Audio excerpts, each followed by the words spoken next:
Hello guys, this is Rich. In this video I'll show you tricks, tips and hotkeys I use in Ableton Live all the time, and we'll start simple and then gradually we'll go on the more interesting and usable things.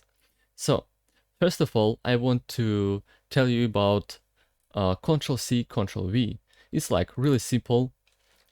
You click on a track, click Ctrl C or Command C if you are using an Apple device, and then in another channel or in the same one, you click Ctrl V and you have it here. So it's really simple and you can use it in many other different programs as well.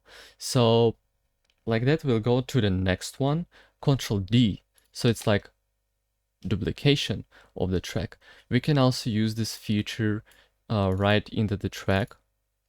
For instance, you have a chord or anything, you just select it, click Ctrl D,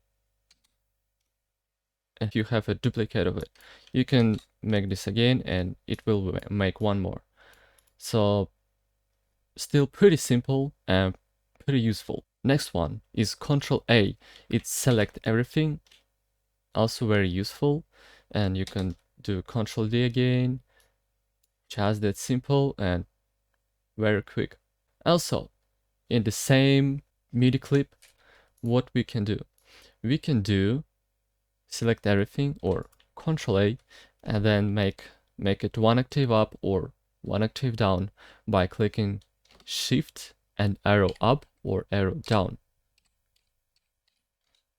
Pretty easy to switch the octaves of your track. The next thing is quantization. So if you're recording your track on a go, like in live, let's record something actually.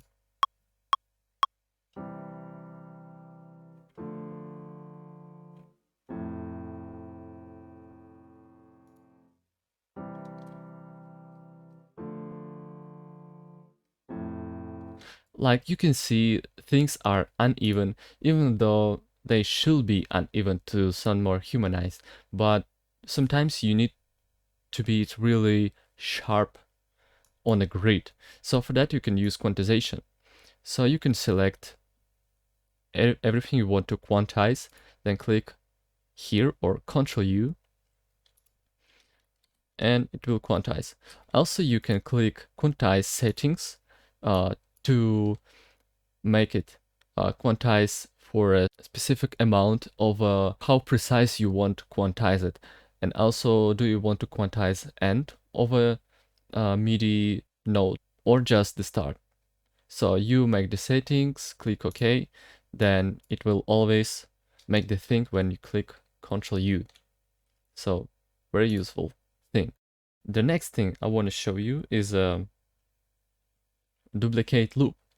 So you can not only duplicate this on your track, but you can duplicate this whole thing. Like you see, I have 4 bars here, and what if I want to make it 8 bars? So I just go here, click duplicate loop, and now I have it duplicated with 8 bars, and I can go on like this. What else we can do? I'll show you here in a live section. When you record something live,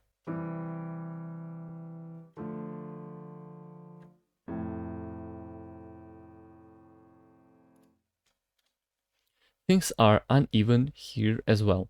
And for instance, you want to make it longer and repeat again and again.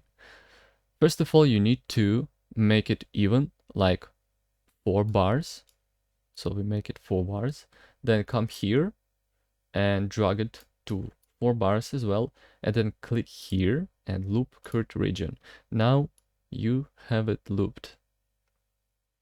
Pretty useful, pretty simple, and you can use it in your production as well. The next thing we're gonna talk about MIDI effects. I have a whole video about it, but this thing is really useful.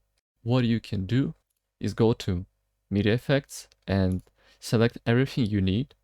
I recommend you to watch the video I have about MIDI effects, but the most useful one is a scale. So you just pick a major scale or minor scale and play the instrument, and you will never be off the scale. You can change the bass, like root note.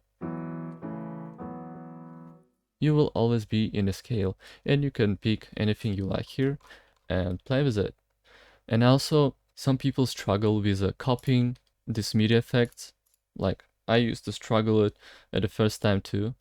So, for instance, you have a MIDI effect here and you want to copy it on another channel, but it gives you this error. So just click on the first instrument you have here and then click Ctrl V, then it will work.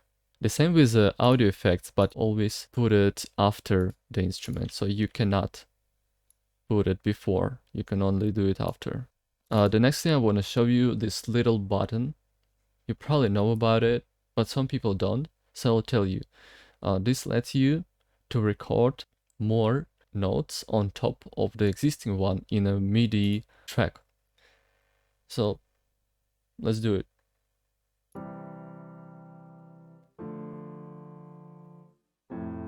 Then you click this button and you can record on top.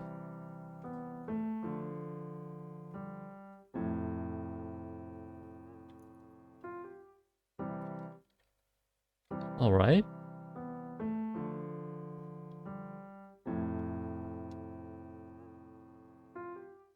And even the pitch have recorded here. You call here. It's a pitch wheel I touched as well. Pretty useful thing for your music production. In the next thing, I'm gonna show you this little button. When you have this on, you can use your computer keyboard as a MIDI instrument. Even though it doesn't have a velocity thing, but you can use it, for instance, for drum recording. The next thing is gonna be if you have many tracks here and you go to the live section and you want to fold or minimize them all at once, you just need to click on Alt and then on this arrow. Then they're all gonna be folded in the same time, or you can unfold it the same way. It can save you a few seconds, or if you have like 20 of tracks, it can save you a lot of time. So consider using this one too. All right. Then I'll show you the random velocity. So you need to select everything or what you want to randomize. Then come here to velocity, hold the Ctrl and then drag on bottom or top. So you want to randomize it to the top, like from this velocity to this one, it will play randomly. And the same, you have this little button, the probability thing. So you can select what note you want to play with what chance. I don't really use it. I can only see using it in a like hi-hat pattern. Some hi-hat sometimes will play and sometimes will not. I don't use it because I want to have a control over my tracks, but sometimes I do use it, and it's a pretty cool feature you now have in Ableton Live. So the next thing is a metronome. Here you have a metronome, pretty simple. Here you have an arrow, and you can turn the count in some bars. So when you have none and click on a record, it starts right away, and it can be not really convenient. I always have a count in 1 bar, so I have time to prepare before the recording has started. Also, you can change the sound of a metronome if you don't like the default one. Let's go to the last thing I'm gonna show you. So you have a MIDI clip here and you want to make some melody. I've showed you the MIDI effect we have here, but now we can make our melodies in scale without it. So here you just click on the scale and select scale you want, like C major, and here on the grid it will show you which keys are in this scale. So for instance, you want minor, you have C minor, and just draw on this highlighted grid and you will be always in the scale. It's a really great and really useful feature. So that's all I have for this video. I hope it was useful for you. Thank you a lot for watching. I'll see you in the next video. Bye.